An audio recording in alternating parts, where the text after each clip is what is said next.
Well, I started writing when I was 16. It was just after the 2008-2009 attack on Gaza. And I started writing because first I needed to write. I thought it was, I felt like it was a really important thing for me to do first, and then to do it for other people.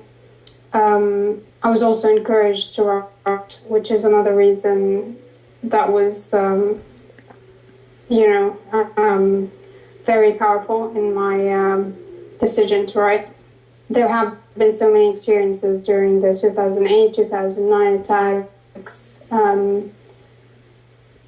Everyone felt in danger.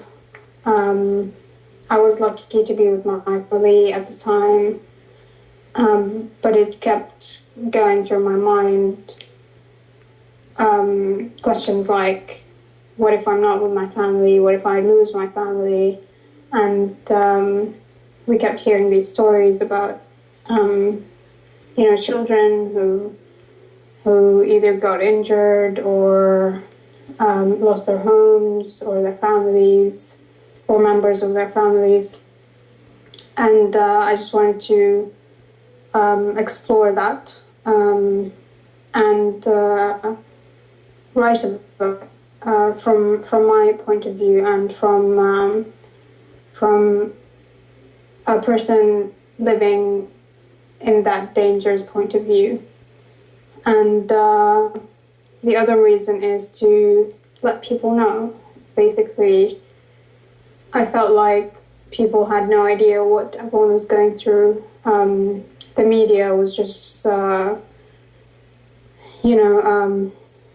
giving numbers, telling people how many people died in the last hour or in the last day, and you rarely heard the stories of the people who were being reported in the news.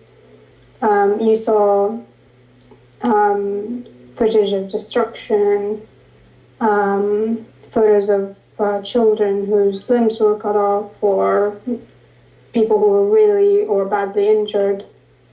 And I just thought that, people don't really know us. They need to hear our voice, and this will help them identify with us the way I identify with other people's works of literature.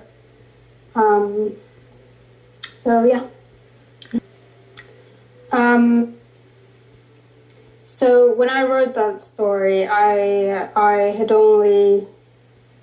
had never been to the West Bank, but I had been doing research about the wall. I've been reading a lot about it and watching a lot of videos and documentaries about it, and it just put me in a state where I felt like I was in a prison, basically. In Gaza, you are in this small place, yet you don't see the walls of your prison because I don't live on the border. I don't really see neither the fence or the wall on the northern border, and I don't see the buffer zone that is eating most of the strip as well.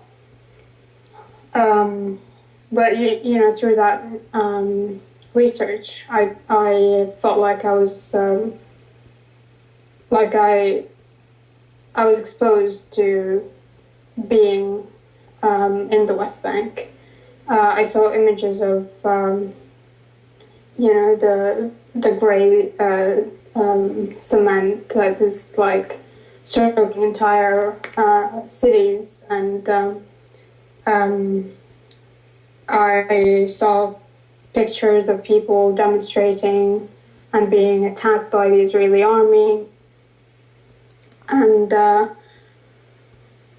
it just made me feel like I wouldn't be able to tolerate if I lived in that situation, and I 2 years later or 1 year later, I got to go to the West Bank.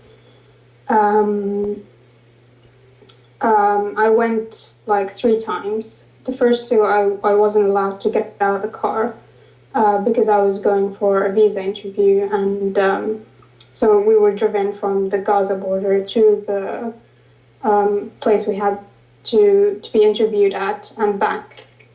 And it's a place where I grew up calling my country. I mean, the whole time I was in the car, I had these conflicting feelings about whether I should be happy or sad, and it was just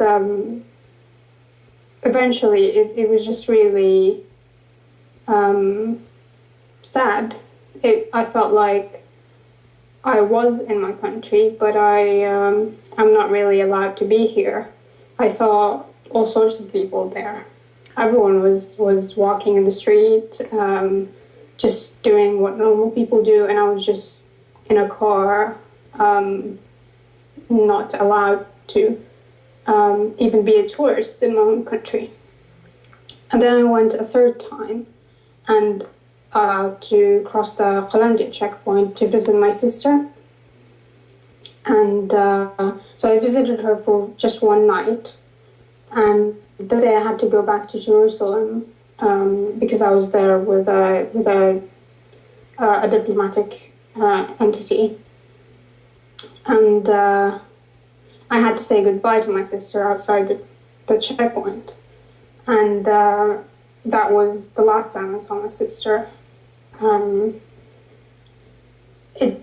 Although I've been through the Erez checkpoint, crossing the Qalandia checkpoint was one of the most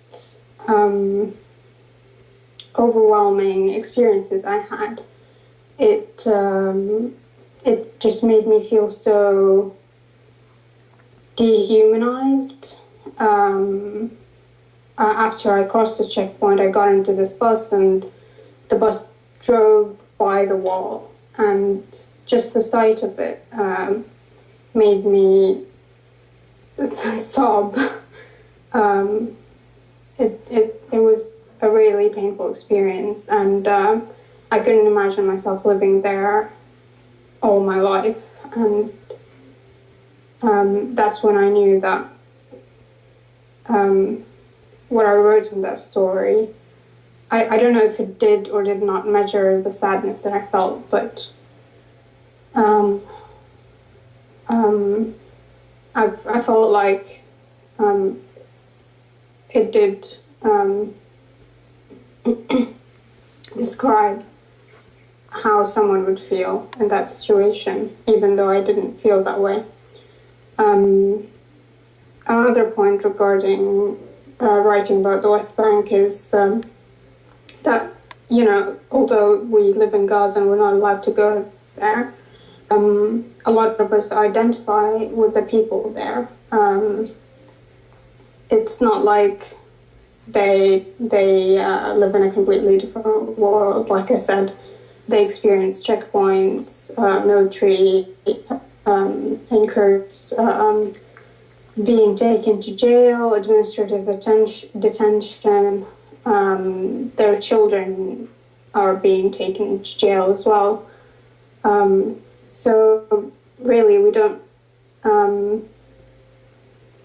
We feel them, and that's why we don't feel like our responsibility is just to write about Gaza. In a lot of parts of the Gaza Writes Back, it's written that writing is a form of resistance, of political and individual resistance. What do you think about that? I think it's absolutely true. You know, in Palestine, we, like I said about the media, you rarely get to hear a Palestinian narrative. And when you are, I am a Palestinian, and I do write, and I give people a Palestinian narrative, I'm resisting the other narrative, which is trying to dehumanize me and show me in a way that is not true. So it is a form of resistance, absolutely. As for individual resistance, I can say it's for me, writing was a need. I needed to. This was what was happening around me, internally, psychologically, whatever you want to call it. So yeah, going through my mind, questions like, what if I'm not with my family? What if I lose my family? And we kept hearing these stories about, children who either got injured or lost their homes or their family. Very powerful in my decision to write. There have been so many experiences during the 2008-2009 attacks. Everyone felt in danger. I was lucky to be with my family at the time, but it kept. I thought it was. I felt like it was a really important thing for me to do first, and then to do it for other people. I was also encouraged to write, which is another reason that was, families or members of their families. And I just wanted to explore that and write a book from my point of view and from a person living. Well, I started writing when I was 16. It was just after the 2008-2009 attack on Gaza. And I started writing because first I needed to write.